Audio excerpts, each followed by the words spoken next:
Salut à vous. C'est encore moi. Et nous sommes toujours sur la réalisation des transformateurs monophasés. La dernière fois, nous avons réalisé un petit transformateur monophasé qui a fonctionné avec succès. Et cette fois-ci, il m'a été demandé de réaliser un autre transformateur qui est un transformateur de puissance. Le transformateur de puissance, on a besoin qu'à partir de nos alimentations domestiques qui est généralement 220 à 230 volts, il souhaite avoir en fait une tension de 1 kV, d'un 1000 volts. Donc nous allons donc chercher toujours un transformateur qui n'est pas adapté à cette tension et nous allons les rebobiner pour que nous puissions avoir la tension que nous souhaitons utiliser. Ok. Dans cette réalisation, cette fois-ci, je ne suis pas seul, je suis accompagné de deux personnes. Il s'agit de Monsieur Damo Pierre et de Madame Eboko Romeline. Ok. Ensemble, euh, allons toujours dans notre local que nous aimons tant qui est notre atelier, ok, pour pouvoir vous montrer.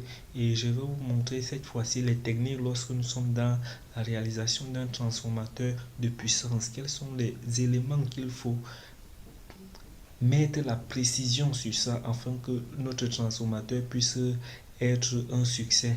Parce que au niveau des transformateurs de faible puissance, nous négligeons certains paramètres, mais lorsque nous sommes déjà au niveau des transformateurs de puissance, il y a certains paramètres qui ne doivent automatiquement pas être négligés parce que dès qu'on les néglige, nous pouvions nous retrouver avec les courts-circuits lorsque nous allons vérifier le fonctionnement de notre transformateur et ces courts-circuits peuvent causer d'énormes dégâts. Bon, sans toutefois tarder, nous connaissons déjà la fonction d'un transformateur décrit dans les tutoriels précédents. Dirigeons-nous juste vers notre atelier pour pouvoir réaliser. Ok. Il s'agit donc ici du transformateur que je souhaite rebobiner. Il s'agit d'un transformateur que j'ai récupéré dans une zone qui était déjà presque gâtée et ce transformateur était prévu transformer de 12 volts, de 220 volts à 12 volts. Attends, autant pour moi, c'était un auto-transformateur. Ok. Et nous allons donc le prendre, le débobiner et pour l'adapter à notre tension que nous souhaitons. Le détacher était un peu compliqué puisqu'il avait mis tellement long et j'ai donc dû l'amener pour qu'on me découpe directement ces vis-là afin que j'utilise les parties qui étaient déjà découpées. Et là, j'ai donc découpé les vis et je suis donc avec le circuit magnétique et les bobines mandrin qui restent dans le transformateur. Ok. Et à présent, j'ai commencé à retirer les i facilement. J'ai dû gâter je peux dire deux e que j'ai gâtés afin que, avant de pouvoir commencer à ressortir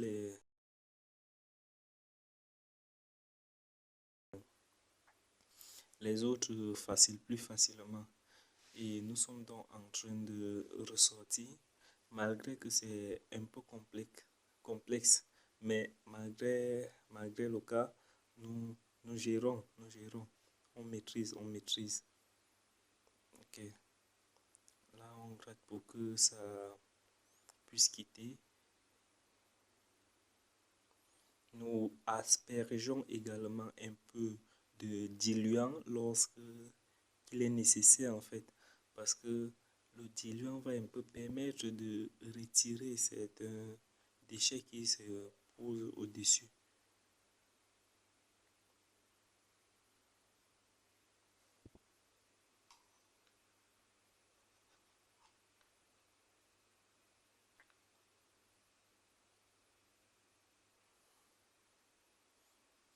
Malgré que nous avons commencé à retirer, ce n'est toujours presque pas facile. C'est toujours un peu compliqué. Mais lorsqu'on décale, on le retire facilement. En fait, le problème, c'est le décalage. Ok. Lorsque nous avons fini de retirer, Le problème était donc maintenant de retirer, qui était très facile, les bobines et pour pouvoir rester avec le mandril.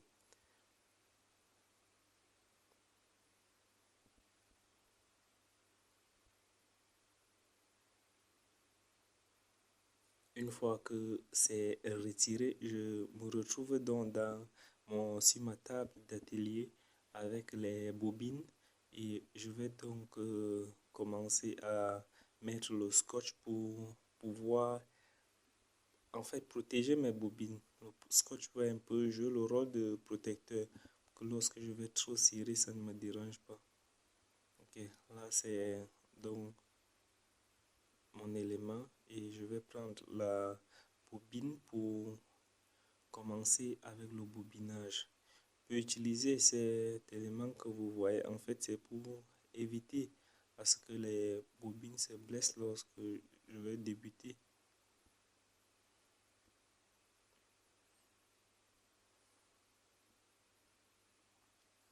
Ok,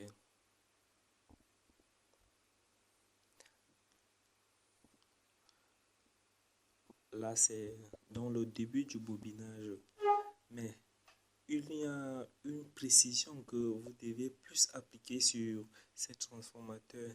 Il s'agit de l'espace qui doit être très minimisé. L'espace, je parle ici de l'espace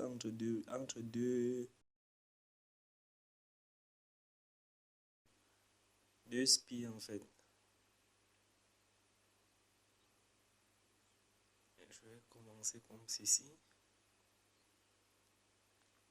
Et je tire fort pour que l'espace soit le plus réduit possible.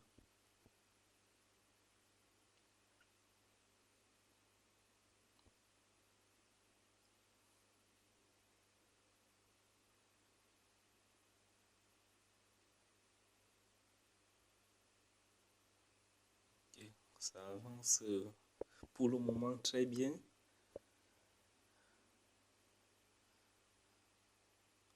J'ai déjà presque traversé, vous voyez comme c'est lisse. En fait, c'est ce qu'il faut rechercher.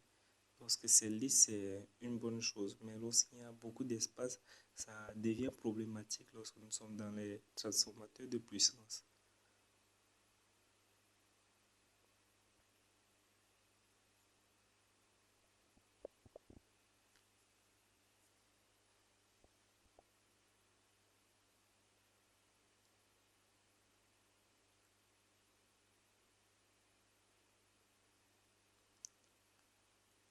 Nous sommes en train de bobiner à la main. Par contre, il y a bien les bobineurs que j'ai à ma disposition, mais le véritable problème, c'est que avec ces bobineurs, je ne peux pas faire autant de serre comme je le fais avec la main. Et comme c'est un élément de précision, ça demande beaucoup de précision, je vais donc me battre à ce que je puisse finir cela avec la main pour que ça puisse être serré le maximum possible. Ok.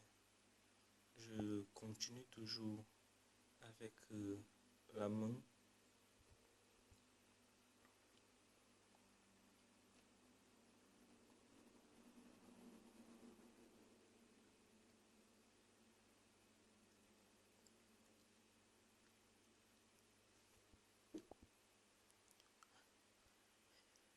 C'est vrai que ça fatigue énormément la main et ça laisse même les ampoules. Mais lorsque on recherche les résultats positifs, nous sommes obligés de supporter la douleur. J'ai d'abord pris un gant, mais lorsque j'ai essayé avec les gants glissaient. Du coup, j'ai décidé de continuer de préférence avec la main.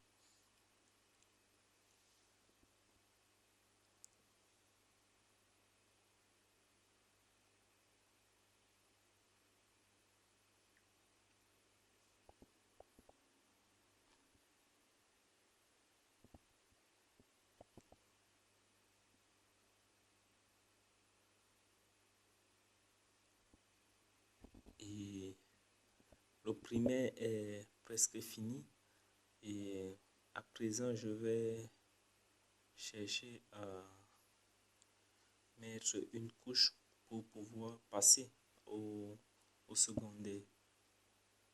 Ok, je place d'abord une couche pour que ça ne dessert pas euh, le cirage dont j'étais en train d'effectuer. Ok.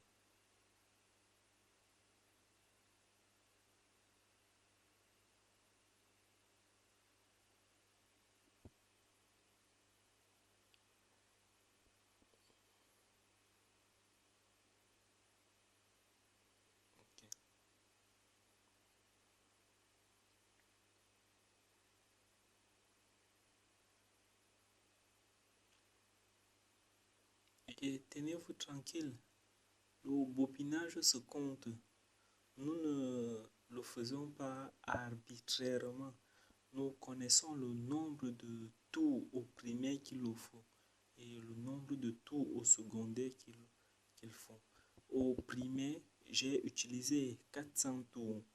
400 tours et d'après un simple calcul que vous connaissez déjà très bien, vous pouvez imaginer le nombre de bobines qu'il me faut au niveau du secondaire.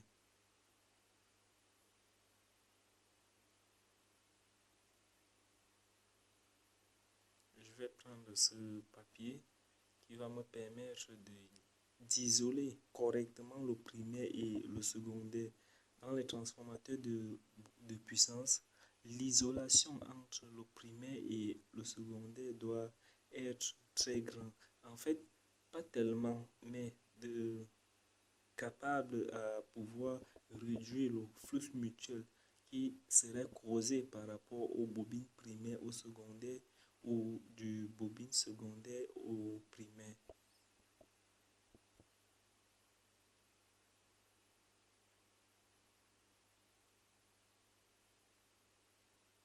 Ok, là j'ai donc fini avec le papier. Je vais mettre le scotch.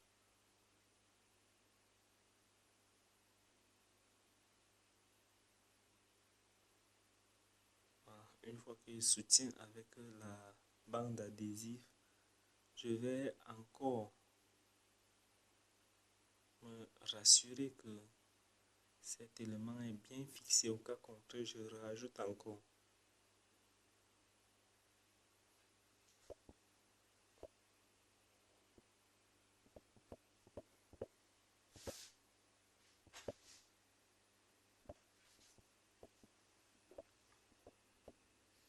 Ok. Je vais faire à présent tout le tour.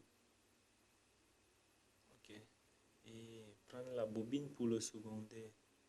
Pour le primaire, j'ai utilisé les bobines de 1 mm et pour le secondaire, je vais utiliser les bobines de 0,8. En fait, lorsque nous souhaitons réaliser un transformateur élévateur, ça veut dire qu'on utilise où la tension est basse au grand nombre de tours de sections. Et lorsque la tension, ou la tension, le côté haute tension, on utilise les fils réduits. En fait, c'est dû au courant. Le courant au supérieur du transformateur lorsqu'il s'agit du transformateur élévateur est inférieur parce que lorsque le transformateur élève la tension, il abaisse le courant et lorsqu'il abaisse la tension, il élève le courant. Le secondaire est presque fini. C'est vrai que j'ai appuyé plusieurs techniques. Là, c'est le comptage. J'ai employé plusieurs techniques, un peu fatigant, mais avec tout, je me battais à ce que ça puisse finir correctement. C'est vrai que ce travail n'est pas un travail qui a duré quelques minutes. Ce travail nous a pris environ 2 jours. Voilà donc mes 2 câbles ressortis. Je vais utiliser ce liquide plus versé sur les bobines pour que les bobines se contractent.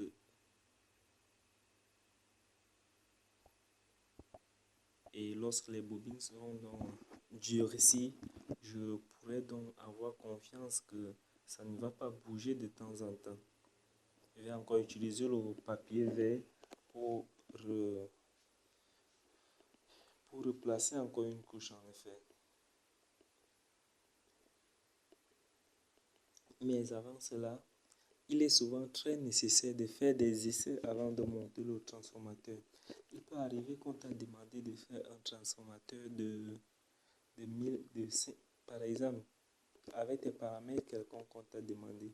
Mais avec les éléments que tu as utilisés, tu ne parviens pas à trouver la tension dont tu souhaitais avoir à la sortie.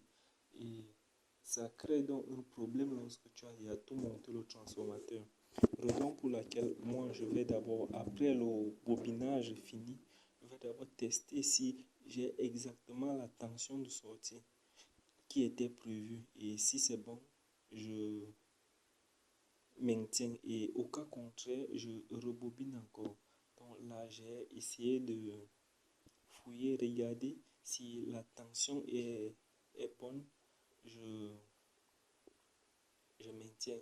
Au cas contraire, je remodifie encore.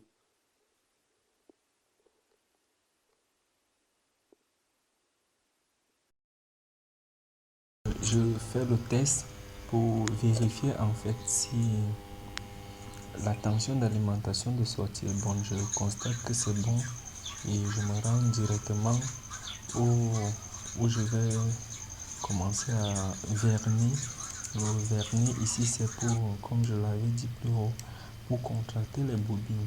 Les bobines, lorsqu'ils ne sont pas contractés et le champ passe, ça crée certaines différences, pour laquelle de préférence c'est vernis. Et après, on met le scotch et le modèle semble être déjà complet. Et nous allons placer le papier pour protéger contre le choc, les chocs externes. Et ce papier va également favoriser lorsque nous sommes en train de placer les fers, de protéger pour à ce que les fers ne puissent pas blesser les bobines. Donc, le papier va protéger contre les attaques extérieures et lorsqu'on monte les fers, ça protège également. Ok, tout est fini. Je suis en train de visser à présent le transformateur pour la finalisation de tout. Ok, voilà le modèle fini. Et je sais bien parce que en fait lorsqu'on va bien serrer, on va constater que la valeur de la tension par exemple qui était en sortie serait légèrement supérieure. Okay. Après je peux également vernir les, les noyaux ferromagnétiques pour me laisser en fait éviter les contacts indirects lorsqu'il y a un défaut des bobines par exemple.